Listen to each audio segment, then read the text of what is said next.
लोकतंत्र लोकतांत्रिक व्यवस्था को कमज़ोर करने वाली, लोकतंत्र को अपने अनुसार चलाने वाली भारतीय जनता पार्टी जिस तरह से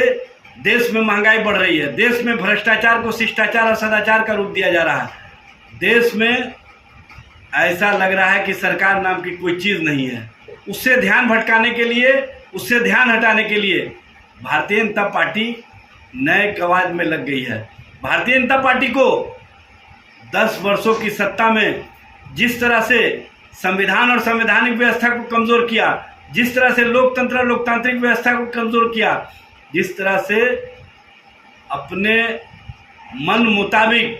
संविधान को चलाने का कार्य किया, वह स्पष्ट रूप से दिखा। और अघोषित आपातकाल की स्थिति बना करके कहीं ना कहीं आम जनों को परेशानियों में, कठिनाइयों में डालने वाली भारतीय जनता पार्टी महंगाई पर ध्यान नहीं दे रही है, भ्रष्टाचार को शिष्टाचार और सदाचार का रूप दे दिया, उस पर ध्यान नहीं दे रही है। लोकतंत्र और लोकतांत्रिक व्यवस्था को कमज़ोर करने के लिए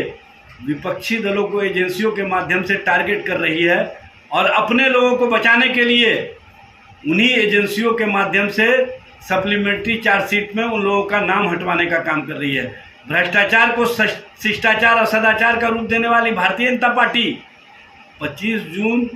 1975 की याद में संविधान हत्या दिवस मनाने की बात कर रही है। वो भाजपा जिसने संविधान और संवैधानिक व्यवस्था का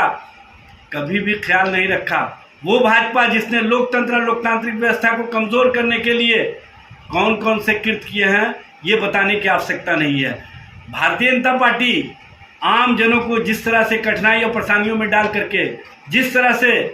उनके साथ अत्याचार हो रहे हैं, जिस तरह से महिला खिलाड़ियों के साथ अत्याचार यौनाचार की घटनाएं हुई, उस पर चुप्पी साध करके कहीं ना कहीं भारतीय जनता पार्टी पूरे संवैधानिक व्यवस्था और पूरे लोकतांत्रिक व्यवस्था को अपने अनुसार चलाने के प्रति जो 10 वर्षों तक कार्य किया है वो कार्य दिखता है, ये बताने की आवश्यकता नहीं है।